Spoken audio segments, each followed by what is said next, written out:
ग्राम का जो वोट है वो बीजेपी के बहुत कम है। गांव ग्रामीणों को जो है ये फ्री का जो है दिया जा रहा है। जहां तक हमारा मानना है उनको जो है निठल्ला बनाया जा रहा है। नहीं, ये तो देखो सरकार है, सरकार जो है सभी सरकारें जो है करती हैं। अब उसमें जो है सपा सरकार थी, 108 102 जो है घर घर तक जो है स्वास्थ्य सेवाएं जो है दी हैं। तो सभी सरकारों को जो है जनहित के जो है कार्य तो होते रहते हैं। शौचालय पहले भी जो है बनते रहे हैं, इंदिरा आवास जो है पहले भी जो है बनते रहे हैं। ऐसा नहीं कि भाजपा ही जो है कर रही है, लेकिन मेन समस्या है रोजगार। 80% जो है सब प्रलोभन है।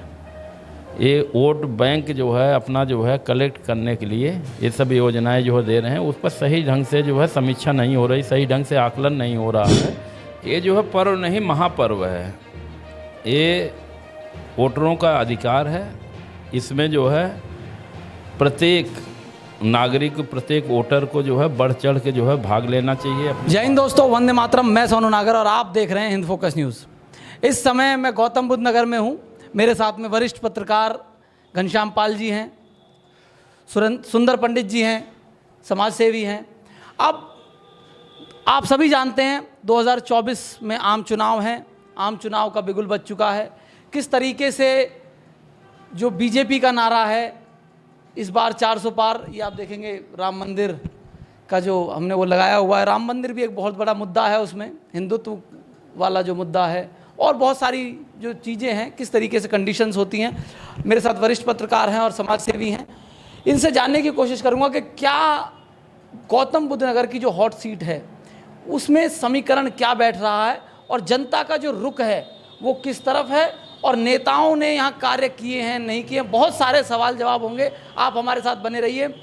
मेरा पहला सवाल घनश्याम पाल जी आपके लिए, क्या गौतम बुद्ध नगर की जनता अपने 2 बार के एमपी महेश शर्मा के कार्यों से खुश है या नहीं है? देखिए, इसका तो जो है क्षेत्र में जो हमारा आकलन है, यहाँ पे वोट जो है महेश शर्मा को नहीं है, ये योगी और मोदी को है, भाजपा को है। क्योंकि हमारा जो है क्षेत्र में आना जाना रहता है, लोगों से संपर्क रहता है। यहाँ जो है मोदी योगी की वोट है। तो मतलब एक तरीके से वो पूरे देश में यही इसी तरीके का हाल है। तो इसका मतलब मैं ये समझूं कि आप कहना चाह रहे हैं कि एमपी द्वारा जो है वो लोगों से कनेक्ट जो है कहीं ना कहीं वो एमपी महेश शर्मा नहीं कर पाए हैं, इस तरीके की बात आप कहना चाह रहे हैं? जी, कहीं ना कहीं इसमें जो है सच्चाई है। सच्चाई जी। सर, मेरा आपसे सवाल रहेगा, थोड़ा सा आप इधर, मेरा आपसे सवाल रहेगा, आप समाज में घूमते हैं, लोगों से 10 लोगों से मिलते हैं, तो जिस तरीके की बात ये चल रही है कि सिर्फ योगी मोदी के लिए वोट है या महेश शर्मा जी के लिए भी कुछ जो समाज है, जो यहाँ के लोग हैं उनसे कनेक्टेड हैं, या उन्होंने कुछ कार्य ऐसे किए हों जो उनको तीसरी बार बनाएं? मोदी योगी कहीं है जी। मतलब एक तरीके से आप ये बताना चाह रहे हैं कि यहाँ के जो 2 बार के एमपी हैं, यानी कि 10 साल हो गए हैं उन्हें, लेकिन जो वोट है वो मोदी योगी के लिए है। हाँ जी, मोदी योगी के लिए। तो देखिए, ये कुछ आकलन होते हैं जो सामने निकल के आते हैं जब हम चर्चा करते हैं। तो उसमें मोदी योगी के लिए वोट होना मतलब कि यहाँ एक एमपी जो है 2 बार का जीता हुआ, वो अपनी छवि ऐसी नहीं बना पाया कि मैं खुद नहीं कह रहा हूँ, ये आप लोग और जनता की आवाज़ है कि वो अपनी छवि ऐसी नहीं बना पाया कि उसके चेहरे पे वोट मिल सके। योगी मोदी एक बहुत बड़ा फैक्टर है, जैसा कि आप जानते हैं। और मेरा अगला सवाल आपसे रहेगा कि क्या अगर मोदी फैक्टर को हटा दिया जाए तो बीजेपी कहाँ स्टैंड करती है आपको? बीजेपी शहरी बनाम जो है ग्रामीण, ग्राम का जो वोट है वो बीजेपी के बहुत कम है और शहर के जो है जो आकलन है वो बीजेपी की जो है वोट है। लेकिन यहाँ पे मोदी योगी के जो है लहर है, तो गांव में भी जो है मोदी योगी जो है बहुत अच्छा जो है रहेगा। यहाँ पे वैसे ग्रामीण क्षेत्र में देखा जाए तो बसपा का जो है ज़्यादा लोगों का जो है रुझान है। शहर के मुकाबले। बसपा यानी कि बहुजन समाज पार्टी का ज़्यादा रुझान है ग्रामीण क्षेत्र में, आप कहना चाह रहे हैं। मेरा जब आप इस तरीके की बात करते हैं कि जब ग्रामीण और शहरी वाली जब बात हो जाती है तो उसमें ये मतलब किस तरीके का आकलन है कि ग्रामीण लोगों तक क्या बीजेपी और मोदी की वो नहीं पहुंच पा रही हैं, योजनाएं नहीं पहुंच पा रही हैं? क्योंकि जहां मैं देखता हूं 10 हर गांव में लगभग 5 से 10% जो लोग गरीब तबके के थे उनके बाथरूम भी बने हैं, उनके लिए मकान भी बने हैं। तो गांव में तो मुझे लगता है, और जो राशन जो राशन वितरण हो रहा है वो बहुत ज़्यादा गांव में हो रहा है। तो ऐसा क्या कारण है कि गांव में ये वोट परसेंटेज कहीं कम हो जाता है? गांव ग्रामीणों को जो है ये फ्री का जो है दिया जा रहा है, जहां तक हमारा मानना है उनको जो है निठल्ला बनाया जा रहा है। उन गांव के ग्रामीण को, युवाओं के, पढ़े लिखे को जो है रोज़गार की जो है व्यवस्था करना चाहिए। हमारा जो है ज़िला औद्योगिक नगरी है। औद्योगिक नगरी होने के बावजूद भी लोग रोज़गार के लिए दर दर अगर जो है भटकें तो ये बहुत जो है गंभीर जो है विषय है। इसका जो है आकलन करना चाहिए। मेरा जो पूछना है कि ये तो चलो अब आपने बिल्कुल सही वो उठाया है मुद्दा कि इसको ये नहीं होना चाहिए, लेकिन हो तो रहा है, अब लोगों को मिल तो रहा है, तो उन्हें क्या दिक्कत है? बीजेपी जैसे आप बता रहे हैं कि बसपा का और सपा का ज़्यादा प्रभाव रहता है ग्रामीण क्षेत्रों में, ऐसा क्यों है? मैं ये जानना चाह रहा हूँ अंदर का रीज़न। आप घूमते रहते हैं इसलिए। तो इसमें जो है भाजपा जो है इनके जो कार्यकर्ता हैं ये योजनाओं के माध्यम से जो है पहुंच रहे हैं लोगों को प्रलोभन, जैसे राशन दे दिए, आवास दे दिए, बस यहीं तक सीमित हैं। मूलभूत समस्याओं, मूल जो जड़ है वहाँ तक जो है इनका जो है नहीं पहुँच पा रहे हैं। मूलभूत समस्याएं, मुझे लगता है इससे बड़ी कोई समस्या नहीं हो सकती कि भाई कि कोई लेडीज़ है, आज से अगर 5-10 साल पहले देखा जाए तो वो खेतों में जाती थी, कितना भी तेज़ प्रेशर हो वो थोड़ा शाम तक रुकती थी या दोपहर में नहीं जा सकती थी। अब जो समस्या मतलब ये समाधान जो हुआ है समस्या का कि भाई उनके घरों में बाथरूम शौचालय की व्यवस्था करवाई है फ्री में। चलो उन पे पैसे नहीं है बिल्कुल सरकार की तरफ से, ये सरकार का दायित्व भी बनता है। सरकार इसमें कोई ऐसा नहीं है फ्री में कर रही है, हमारा जनता का ही पैसा है। लेकिन अगर यहाँ लगा भी दिया तो ये तो मुझे लगता है एक बड़ी समस्या थी। और अगर आपकी नज़र में कोई जो मूलभूत समस्या हैं उनके बारे में थोड़ा सा हमें विश्लेषण बताएं। नहीं, ये तो देखो सरकार है, सरकार जो है सभी सरकारें जो है करती हैं। अब उसमें जो है सपा सरकार थी, 108, 102 जो है घर घर तक जो है स्वास्थ्य सेवाएं जो है दी हैं। तो सभी सरकारों को जो है जनहित के जो है कार्य तो होते रहते हैं। शौचालय पहले भी जो है बनते रहे हैं, इंदिरा आवास जो है पहले भी जो है बनते रहे हैं। ऐसा नहीं कि भाजपा ही जो है कर रही है। लेकिन मेन समस्या है रोजगार, शिक्षा, स्वास्थ्य। अब शिक्षा इतनी महंगी हो गई है, शिक्षा जो है 3 जो है कैटेगरी में जो है बढ़ गई हैं, जो कि ऐसा नहीं होना चाहिए। अब इसमें जो है 3 कैटेगरी में शिक्षा, 3 कैटेगरी में स्वास्थ्य को जो है बांट दिए हैं। जो फ्री हैं, जो मिड डे खाने वाले हैं, वो जो है सरकारी में जो है जा रहे हैं। उनके बिल्डिंगें जो है जर्जर हो रही हैं, उसमें जो है अध्यापक पूरे नहीं हैं। वही आलम जो है स्वास्थ्य का है, स्वास्थ्य में जो है बिल्डिंगें जो है जर्जर हो रही, कोई सुविधाएं नहीं है, दवाइयाँ तक जो है वो पूरा नहीं है, डॉक्टर जो है या स्टाफ नहीं है। तो सरकार के जो है मिड डे वगैरह ये सब करने के अपेक्षा जो है इनको जो है स्वास्थ्य और शिक्षा जो है ये जो है निःशुल्क करना चाहिए। आयुष्मान है, आयुष्मान 2011 में जो गरीबी रेखा के नीचे थे उनका जो है बना हुआ है, उसमें बहुत सी अनियमितताएं हैं। सरकार ने जो है डाटा जो है उठा लिया 2011 के, उस पर आज तक जो है बहुत से ऐसे हैं उस समय अमीर थे जिनको गरीबी की जो है श्रेणी में जो है ले लिए, उनका आयुष्मान जो है बन गए हैं।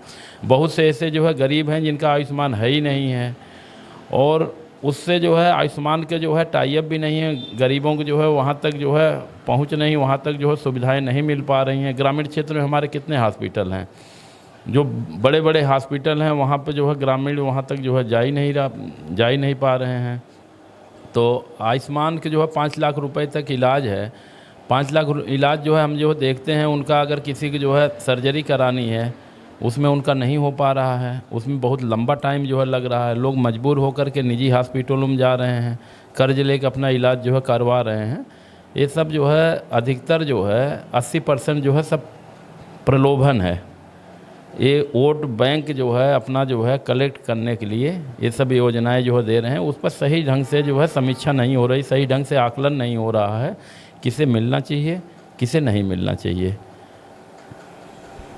ये बड़े गंभीर आरोप हैं सरकार के ऊपर, और मैं आपसे भी चाहूँगा कि आप भी अपने कमेंट्स में हमें ज़रूर बताएं कि इनमें कितनी सच्चाई है। और क्योंकि आप भी आम जनता जो है वो ग्राउंड की सारी रियलिटी जानती है, तो वो आम जनता अगर कनेक्ट करेगी तो कमेंट्स के थ्रू हमें ज़रूर बताएं कि इन जो बता रहे हैं हमारे वरिष्ठ पत्रकार कि किस तरीके से ये योजनाएं जो हैं वो प्रलोभन हैं, या स्वास्थ्य में, शिक्षा में आप किस तरीके से देखते हैं, उसको आप अपने मैसेज में ज़रूर लिखें। और एक और सवाल लेंगे इसमें। एक सवाल मेरा ये रहेगा, जब आप बताते हैं कि भाई ये सारी चीज़ें योजनाएं जो हैं योजनाबद्ध तरीके से इस तरीके से चल रहा है, तो क्या ये प्राइवेटाइजेशन की तरफ एक कदम है? बिल्कुल। अधिकतर देखा जाए तो हमारा जो है बिहार यूपी जो है आस्था और जातवाद से जो है बाहर नहीं निकल पा रहा है। जब तक आस्था और जातिवाद पे जो है राजनीति होती रहेगी तब तक जो है विकास जो है उस लय से जो है उससे जो है प्रगति नहीं होगा जिस तरह होना चाहिए। और इसका फ़ायदा जो है राजनीतिक जो है दलें जो है उठाती हैं, कभी जो है जातिवाद पे जो है बांटती हैं, कभी जो है आस्था के नाम पे बांटती हैं। अब भी वही होता आ रहा है, जो कि इससे हट करके सबसे मूल जो है जो समस्या है बेरोज़गारी है। युवा जो है माँ बाप इतने मेहनत से करके उनको बीटेक एमटेक ग्रेजुएशन या बहुत तरह से जो है तकनीकी शिक्षा जो है देते हैं, वो युवा जो है आज 10,000 12,000 15,000 की नौकरी जो है उनको नहीं मिल पा रही है। इससे ज़्यादा दुर्भाग्य क्या होगा? अरे मिड डे है, मकान है, शौचालय है, चलो सब ठीक है, लेकिन रोज़गार मेन समस्या है। औद्योगिक क्षेत्र होते हुए यहाँ बेरोज़गार की जो है गांव-गांव जो है समस्या है। इससे ज़्यादा दुर्भाग्य और क्या होगा? कभी जो है आस्था के नाम पे, कभी जातिवाद के नाम पे इस पे राजनीति होती है, ये गलत है। राजनीति होना चाहिए विकास के नाम पे। अब ये जो आपने अभी यहाँ पे एक सवाल उठाया कि यहाँ जो औद्योगिक क्षेत्र होने के कारण, मैं इस पर थोड़ी सी और गहन रिसर्च की है। मैंने आपको बता दूँ, मैं जैसे बहुत जगह घूमा हूँ, तो ज़्यादातर जो 80% युवा हैं जब मैं उनसे कनेक्ट करता हूँ तो वो बताते हैं कि 200 किलोमीटर का एक मतलब एक दायरा रखा हुआ है। उसके लिए क्या कहेंगे? उसके लिए जनप्रतिनिधि जो हैं वो हर बार कुछ ना कुछ कहकर किनारा कर लेते हैं। सेंटर में, स्टेट में भी अब तो 7 साल हो गए हैं योगी सरकार को भी, करीब पहले 17 से और अब 24 तक 7 साल का ये कार्यकाल हो गया है। 7 साल ये, 10 साल उनके। अब क्या समस्या आ रही है कि ये कनेक्ट नहीं हो पा रहे हैं। भाई डबल इंजन की सरकार ये बताते हैं 200 किलोमीटर मतलब क्या दायरा है? यहाँ के लोगों को अगर रोज़गार नहीं मिलेगा, उनकी ज़मीन चली गई है, जो मैंने ग्राउंड पर देखा है। तो इसमें विफलता क्यों है सरकार की कि आपने सही वो उठाया कि रोज़गार मिलना चाहिए, लेकिन जो कैपेबल हैं उनको 200 किलोमीटर की तख्ती दिखाकर क्यों भगा दिया जाता है? ये मैं एक बार जानने की कोशिश करूँगा। यही तो मैं कहना चाह रहा हूँ। जैसे आपने पहले कहा कि शौचालय जो है बन रहे हैं, आवास मिल रहे हैं। ये बताइए, जिस घर में 2 युवा हैं बेरोज़गार घूम रहे हैं, आप उन्हें रोज़गार दे दीजिए। 15,000 रुपये का शौचालय तो वो अपने आप जो है बना लेंगे। 2.5 लाख रुपये 3.5 लाख रुपये का आवास वो अपने आप जो है साल 2 साल में जो है बना लेंगे। ये क्या है? एक प्रलोभन है ना, अपना वोट बैंक जो है तैयार करना। हमने ये विकास कर दिया। ये विकास थोड़ी ना, विकास है रोज़गार का, विकास है शिक्षा का, विकास है स्वास्थ्य का। ये सब योजनाएं वहाँ के लिए है जहाँ पे आदिवासी क्षेत्र है, एमपी है, बिहार है या झारखंड है, छत्तीसगढ़ है, वहाँ के लिए जहाँ पे सुविधाएं नहीं है सब। इस क्षेत्र में जो है आवास शौचालय नहीं चाहिए, इस क्षेत्र के लिए रोज़गार चाहिए। आप जो है यहाँ पे 200 किलोमीटर के क्षेत्रीय युवाओं को आप रोज़गार नहीं दोगे, जो कि हमारे क्षेत्र में कंपनी फैक्ट्री हैं, हमें रोज़गार दे दो, ये सब तो जो है सुविधाएं अपने आप कर लेंगे। यहाँ फ्री राशन जो है, मिड डे के जो है योजना करने की कोई ज़रूरत नहीं। आप करोड़ों लाखों रुपए, अरबों रुपए इसमें फूक रहे हैं। एनसीआर क्षेत्र में जो है इसकी क्या आवश्यकता है? इसे जो है बंद करके जो स्थानीय युवा हैं उनके लिए जो है कंपनी फैक्ट्री और जो है वो करिए, या स्वरोजगार दीजिए, या कंपनी फैक्ट्री में जो है रोज़गार दीजिए, वो अपने आप जो है वो कर लेंगे। ये सब सुविधाएं वो अपने आप ले लेंगे।